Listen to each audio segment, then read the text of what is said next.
जब ठगे गए गणेश जी विघ्न विनाशक व शीघ्र प्रसन्न होने वाले देवता हैं। अगर कोई सच्चे मन से गणेश जी की वंदना करता है, तो गौरी नंदन तुरंत प्रसन्न होकर उसे आशीर्वाद प्रदान करते हैं। वैसे भी गणेश जी जिस स्थान पर निवास करते हैं, उनकी दोनों पत्नियां रिद्धि तथा सिद्धि भी उनके साथ रहती हैं। उनके दोनों पुत्र शुभ व लाभ का आगमन भी गणेश जी के साथ ही होता है। कभी कभी तो भक्त भगवान को असमंजस में डाल देते हैं। पूजा पाठ व भक्ति का जो वरदान मांगते हैं, वह निराला होता है। काफी समय पहले की बात है, एक गांव में एक अंधी बुढ़िया रहती थी। वह गणेश जी की परम भक्त थी। आंखों से भले ही दिखाई नहीं देता था, परंतु वह सुबह शाम गणेश जी की बंदगी में मग्न रहती। नित्य गणेश जी की प्रतिमा के आगे बैठकर उनकी स्तुति करती, भजन गाती व समाधि में लीन रहती। गणेश जी बुढ़िया की भक्ति से बड़े प्रसन्न हुए। उन्होंने सोचा, ये बुढ़िया नित्य हमारा स्मरण करती है, परंतु बदले में कभी कुछ नहीं मांगती। भक्ति का फल तो उसे मिलना ही चाहिए। ऐसा सोचकर गणेश जी एक दिन बुढ़िया के सम्मुख प्रकट हुए तथा बोले, माई, तुम हमारी सच्ची भक्त हो। जिस श्रद्धा व विश्वास से हमारा स्मरण करती हो, हम उससे प्रसन्न हैं। अतः तुम जो वरदान चाहो, हमसे मांग सकती हो। बुढ़िया बोली, प्रभो, मैं तो आपकी भक्ति प्रेम भाव से करती हूँ। मांगने का तो मैंने कभी सोचा ही नहीं। अतः मुझे कुछ नहीं चाहिए। गणेश जी पुनः बोले, हम वरदान देने के लिए आए हैं।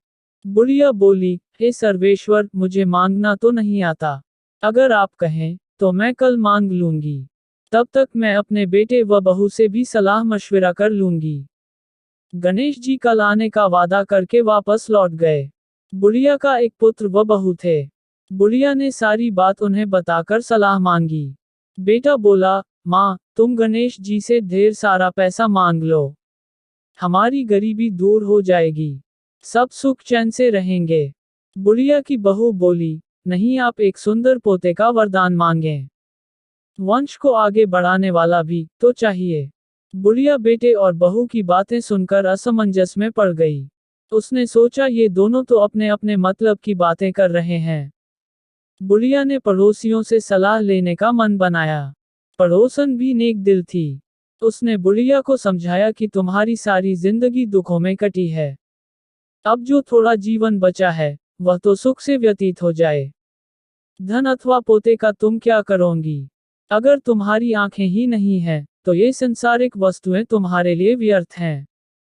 अतः तुम अपने लिए दोनों आंखें मांग लो। बुढ़िया घर लौट आई। बुढ़िया और भी सोच में पड़ गई। उसने सोचा, कुछ ऐसा मांग लूं, जिससे मेरा, बहू व बेटे सबका भला हो। लेकिन ऐसा क्या हो सकता है? इसी उधेड़पुन में सारा दिन व्यतीत हो गया।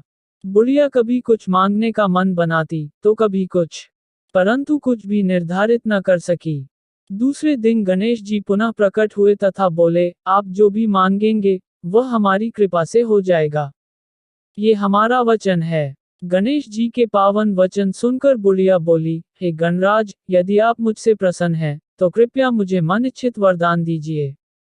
मैं अपने पोते को सोने के गिलास में दूध पीते देखना चाहती हूँ।